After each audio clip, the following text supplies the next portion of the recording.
As Parliament returns after the summer recess, there's been a major announcement concerning conflict in the Middle East. Foreign Secretary David Lammy has announced that the UK will partially suspend arms sales to Israel. But to licence arms exports to Israel, we must assess their compliance with international humanitarian law, notwithstanding the abhorrence of their opponents' tactics and ideology. Third, this is not a blanket ban. This is not an arms embargo. It targets around 30, approximately 350 licences to Israel in total for items which could be used in the current conflict in Gaza. No. Well, away from Israel, it's been a turbulent summer for Sir Keir Starmer following the Southport stabbings and the subsequent riots across England. But he's promised a packed autumn of legislation with votes expected on Great British Energy and also to return the railways to public ownership. And I'm joined now in the studio by the Reform MP for Ashfield, Lee Anderson, on what he's made of the return of what Labour has planned. Lee, so you're back to school today. You're in there, and already you've been causing a bit of mischief in Chamber. Tell us about exchange. Not really mischief, Martin. Just a basic question. I mean, Angela Rayner was banging on about Islamophobia, and now the Labour Party are going hell for leather to root out Islamophobia. They're going to legislate, against Islamophobia. So I decided to ask a really difficult question, Martin, which was I asked her to define what Islamophobia actually meant, and she couldn't tell me. The lunatics have taken over the asylum. It's been posted on social media now. You put it out there. It's out of over 500,000 clips. I think it's a fair question to ask what something is, to define something, if that could mean people getting lengthy criminal records, because that seems to be the direction of travel. You think that this argument about free speech over the summer has taken a dramatic downturn? Well, it does. I mean, I sat in the studio just a few months ago, Martin, before the general election, discussing Islamophobia and some of the comments I made about Mayor Khan. And I said at the time, I'd asked many MPs from all parties to define what Islamophobia actually meant.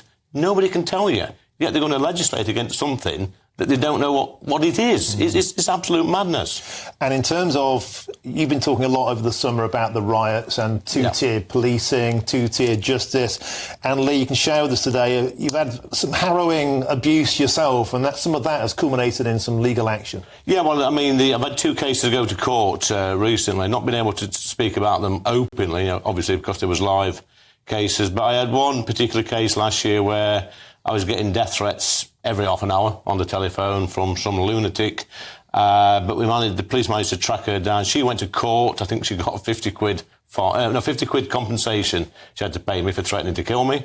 And then I had the most recent ones, another lunatic from Leeds, actually, was sending horrible emails to my office, and one of them said that he wanted to, he would have come and burn my house down. And all he got was a 2-year restraining order, not gone to prison or anything like that. And then you look online, you see on the news, you see on GB News, these other people committing crimes, on the riots, labelled as far right. I don't think they are, I just think the angry people that's committed horrible crimes. And, if they're going to be tough on these people for threatening to do stuff or writing stuff on Twitter or Facebook, and so be it. But if you're going to have a fair justice system, Martin, you've got to be fair across the board. And I just think that the way the justice system has treated me as a Reform UK MP is a little bit different to how they treat other people.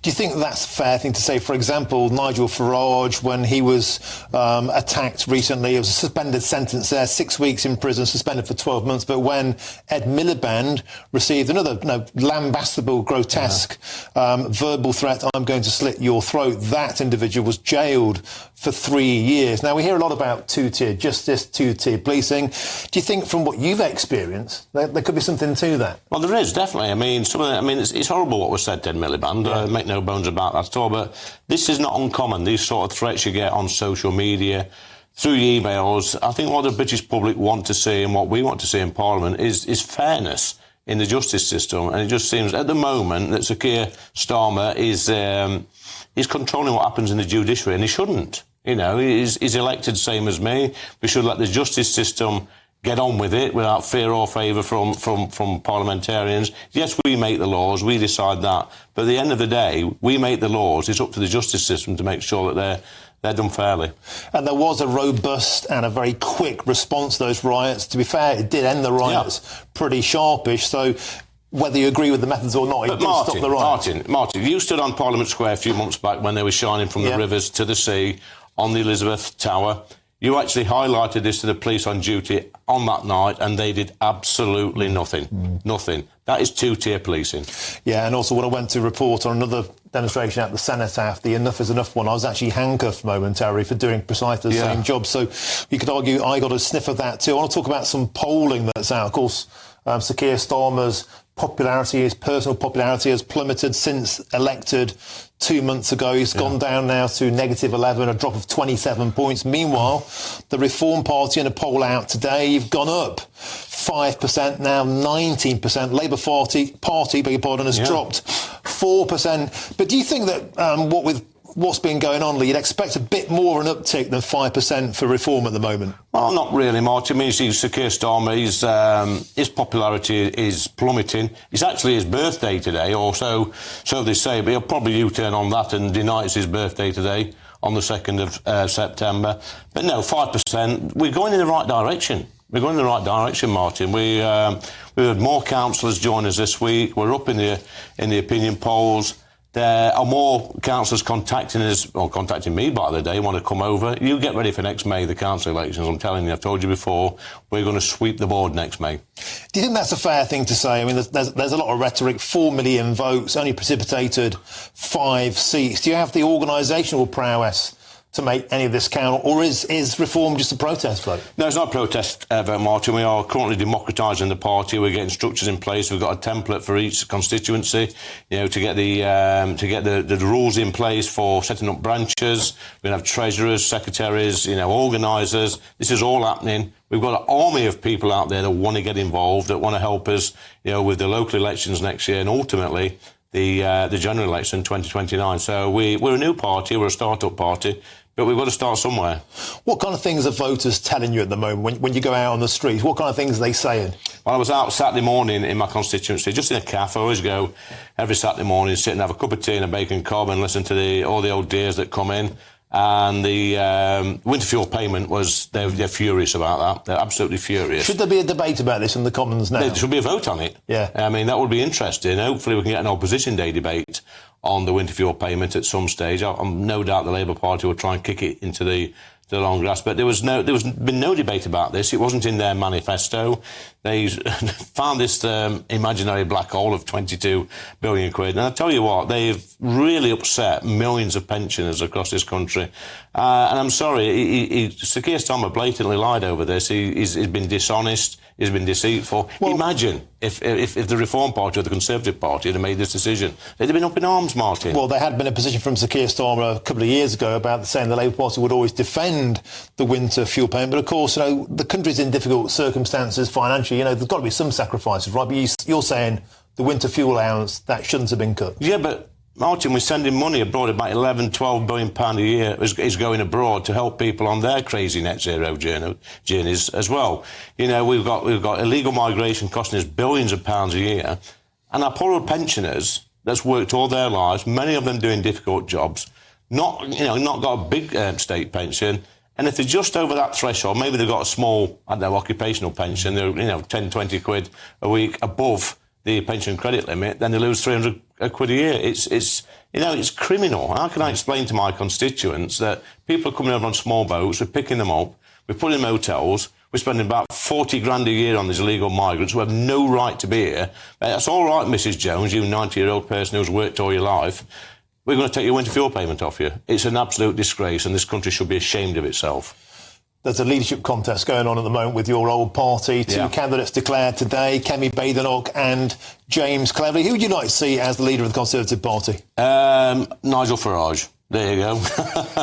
No, I'm being flippant here. Back in the real world. Back in the real world. I'm not interested, Martin, to be honest. Look at leadership contests. Many of them are friends, still talk. But I've actually got a bigger majority in Ashfield as a Reform UK member of Parliament than all the candidates. Apart from Kemi, but I've got a bigger vote share than her. And these are people that had 20,000 majorities. Now they're scraping through on 2,000 or 3,000 majorities. Not interested at all. I don't think the public are.